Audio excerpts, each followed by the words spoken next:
Guys, आज जितने भारतीय विदेशों में रहते हैं ना, उन्हें दिल से सलाम करने का मन करता है, क्योंकि उन तमाम भारतीयों ने साल 2023 में अपनी कमाई से लगभग 11,000 करोड़ रुपए भारत भेजे। ये अब तक का सबसे बड़ा पैसा है जो एनआरआईज द्वारा भारत भेजा गया है, और आज तक किसी भी देश को इतना रेमिटेंस नहीं मिला है। अब चाहे ये बड़ी बड़ी IT कंपनियों में काम करने वाले हों, या डॉक्टर्स हों, या फिर छोटे छोटे काम करने वाले जैसे कि ट्रक चलाने वाले या फिर सिक्योरिटी गार्ड्स क्यों ना हो, ये सभी इतनी मेहनत करते हैं ना कि काम के लिए वो कई त्योहार तक मिस कर देते हैं, लेकिन पैसा कमा के भारत जरूर भेजते हैं। और ये पैसा जब भारत आता है तो भारतीय अर्थव्यवस्था को मजबूत भी बनाता है। भले ये लोग भारत से बाहर रह रहे हो, लेकिन इनका योगदान आज भी भारत की अर्थव्यवस्था को मजबूत बनाता है। तो उन सभी भारतीयों के लिए जो कि बाहर विदेशों में रहते हैं और भारत के लिए इतना सोचते हैं, उनके लिए एक हाथ तो बनता है। अटल बिहारी वाजपेयी जी की सरकार ने जब पोखरण में परमाणु परीक्षण किया तो इस पर विपक्ष में बैठे कांग्रेसी समाजवादी दल के नेता और प्रधानमंत्री रह चुके चंद्रशेखर जी ने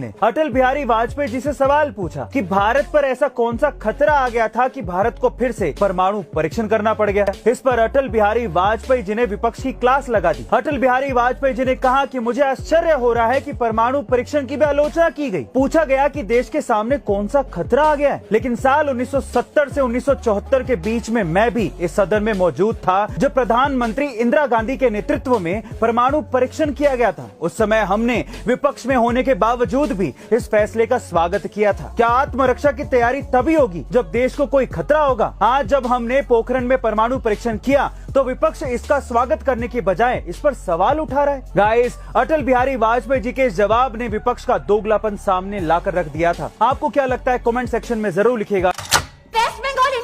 अगर आलिया भट्ट की तरह मैं भी आपसे सवाल पूछूं कि पश्चिम बंगाल भारत की कौन सी दिशा में, तो आप लोग रणवीर सिंह की तरह जवाब दोगे वेस्ट में, बट ऑब्वियस। लेकिन ऐसा नहीं है। पश्चिम बंगाल भारत की पूर्व दिशा में, तो फिर बंगाल के आगे पश्चिम क्यों लगाया जाता है, पूर्व क्यों नहीं लगाया जाता? चलिए जानते हैं इसके पीछे की वजह। दरअसल साल 1905 में अंग्रेजों ने अपने फायदे के लिए पहली बार पूरे बंगाल को दिशाओं के हिसाब से पूर्व बंगाल और पश्चिम बंगाल में बांट दिया। आजादी के बाद साल 1947 में हुए बंटवारे के समय अंग्रेजों ने भारत से तोड़कर पूर्व बंगाल को पूर्व पाकिस्तान घोषित कर दिया, लेकिन इंदिरा गांधी ने पूर्व पाकिस्तान को पाकिस्तान से आजाद करवाया और वो बन गया आज का बांग्लादेश। अब पूर्व बंगाल पूर्व पाकिस्तान से बांग्लादेश कैसे बना, ये तो आपको समझ में आ गया होगा। पर पश्चिम बंगाल का क्या हुआ? देखिए, पश्चिम बंगाल का नाम पूर्व दिशा में होने के बावजूद भी पश्चिम बंगाल ही रह गया, क्योंकि वो अंग्रेजों के जमाने के बंगाल का पश्चिमी हिस्सा था। अब ये पूर्व पश्चिम सुन के चक्कर आने लगे हैं तो इस वीडियो को दोबारा देखिए,